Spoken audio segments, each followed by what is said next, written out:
Hello again. Here is a very simple question for viewers in Britain. A habitual burglar with previous convictions is sent to prison for 4 years, and we read about it in the newspapers, and it seems a fairly reasonable sort of sentence of imprisonment. 4 years is quite a time to spend behind bars. How long do you think that this man will actually spend in prison? 4 years? 3 years? 2 years? 18 months? I seriously doubt if anybody watching this video will be able to give the correct answer to this question, which is, by the way, just 20 months. Most ordinary people find it very difficult to understand why this should be the case. After all, if the judge says that the sentence is 4 years, why should the man be released after serving just 5/12 of his sentence? It doesn't seem to make any sense. The answer is, of course, that every prison sentence is automatically halved. So, if you're sent to prison for 6 months, you're only locked up for 3 months. A 10-year sentence would mean that you will be released after 5 years.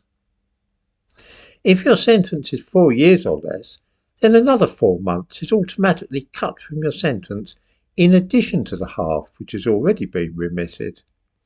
This means that a 4-year sentence means that you would be freed after serving half, which is 2 years, but that another 135 days, or 4 months, is also cut off the time you must spend in prison. In the description to this video, I give a link to the government website on this matter, explaining how this works, but not why it should work in such a way. This peculiar way of doing things has been going on for so long now that everybody in the police and judicial system simply take it for granted, and it seems perfectly normal to them. For the rest of us, though, it seems very weird. Why not just sentence a man to a year in prison and lock him up for a year? The rationale is that if the prisoner knows that he will be released after serving just half the sentence, then this would be an incentive for him to behave well in prison so that he doesn't jeopardise his chances of being freed at the halfway mark or losing his remission. This is, of course, completely nuts. It would surely be just as effective if you made him serve his entire sentence and made sure that if he broke the rules in prison or caused trouble, then he would receive an additional sentence on top of the original one and stay in prison for longer. That surely would work just as well as a deterrent to bad behaviour. Actually, this used to be the system, and it worked very well indeed. Far fewer people seemed to want to risk going to prison when that was how things worked.